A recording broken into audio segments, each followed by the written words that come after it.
দুলীয়া তনয় চাওদাং মোৰ একমাত্ৰ ল'ৰা তনয় চাওদাং আচলতে উদযাপন সমিতিয়ে কৈছিলে তাক অকণমান ধৰি দিবলৈ মই লৈ আনিছোঁ আজি 5 বছৰ দিন তাক বজাবলৈ দিয়া নাই আপোনালোকৰ এই নগাঁৱতে পঢ়া তাৰ লগৰখিনিয়ে ক'লে ইয়ালৈ আহিব লাগিব গতিকে ৰামানুজন কলেজতে সি পঢ়ে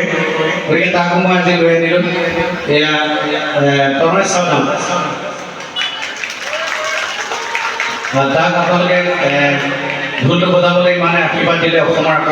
আকাশৰ ওপৰত তুলি দিলে এইবাৰ তাক অকণমান পঢ়িবৰ কাৰণে আশীৰ্বাদ দিব আৰু মই হাত জোৰ কৰিছোঁ আপোনালোকৰ ওচৰত আৰু লগতে তাৰ মাক গাইছে আচল অৰ্থাৎ মোৰ ঘৰম পত্নী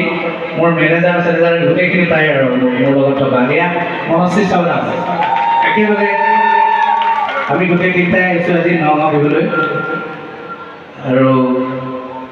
শেষত আছে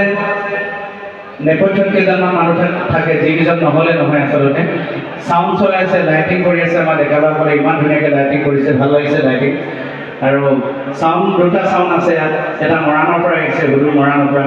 গতিকে আটাইকেইজন মানুহৰ কাৰণে এটা জোৰদাৰ যদি হাত তালি বজাই দিব ভাল লাগিব লগতে আছে অসমৰ সুদক্ষ সন্তান